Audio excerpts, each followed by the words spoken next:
Да, друзья, так говяжий язык вы точно еще не готовили. На самой обычной плите, самой обычной кастрюле я вам покажу, как можно приготовить говяжий язык самым необычным способом. Мы будем готовить язык горячего копчения. Я буду готовить охлажденный говяжий язык весом около килограмма. Первым делом нам необходимо его засолить. Солить язык буду мокрым посолом. Для посола нам необходим будет только соль и сахар. Необходимое для посола количество соли и сахара я беру из общего веса мяса и воды. На 1 килограмм общего веса мяса и воды нам понадобится 26 грамм соли и 5 грамм сахара.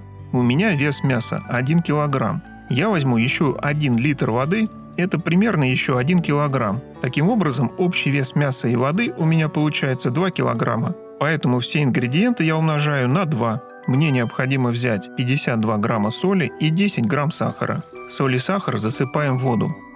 Доводим воду до кипения, остужаем воду до комнатной температуры и в остывший рассол укладываем язык.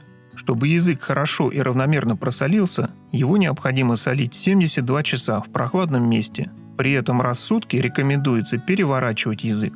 После 72 часов сливаем рассол, промываем язык под холодной проточной водой, просушиваем бумажными кухонными полотенцами и ставим на сушку. Сушка является обязательным этапом подготовки продуктов к копчению. Сушить язык необходимо до появления легкой сухой корочки. Из-за того, что у языка есть вываливающиеся части, я его обвяжу. Если у вас язык целый, то его можно не обвязывать. Далее берем 12 грамм ольховой щепы, укладываем ее на фольгу, распределяем по поверхности фольги, края фольги загибаем так, чтобы у нас получился конверт.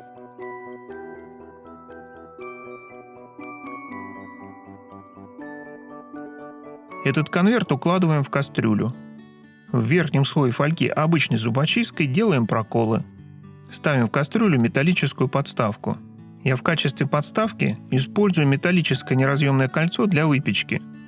И сверху ставлю обычную металлическую подставку под горячее. Укладываем на подставку язык так, чтобы он не соприкасался со стенками кастрюли.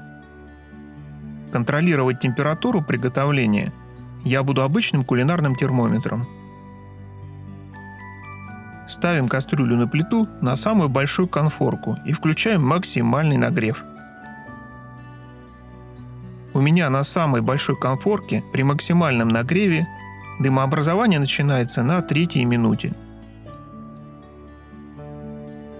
После начала дымообразования я засекаю ровно минуту и затем выключаю нагрев.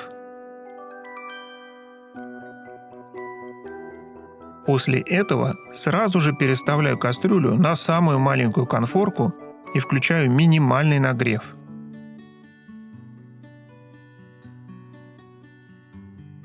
Уже через 10 минут дыма в кастрюле не будет, но он не вышел из кастрюли, а адсорбировался на поверхности нашего продукта. И по сути основной этап копчения закончился. Продукт уже закоптился, и все остальное время будет проходить термическая обработка продукта. Язык считается готовым при достижении температуры внутри куска 63 градусов.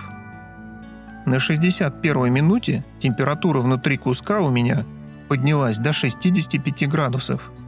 Выключаем нагрев, но крышку при этом не открываем. Даем кастрюле остыть с нашим продуктом в течение как минимум 30 минут. После того, как я выключил нагрев, температура внутри куска у меня поднялась до 73 градусов. Это соответствует полной прожарке. Вот такая красота у нас получилась. Язык мы сразу не едим, а ставим его на проветривание, или правильнее сказать, на созревание, на 12 часов в прохладное место. В течение этих 12 часов процесс копчения все еще продолжается. Идет процесс абсорбирования или насыщения дымом продукта. Дым проникает в структуру продукта. Язык получается сочным, с пикантной и в меру жесткой копченой шкуркой, которую я не снимаю. Такой язык особенно хорош, если его тонко нарезать и подавать с хреном. В следующий раз мы приготовим с вами варено-копченый говяжий язык.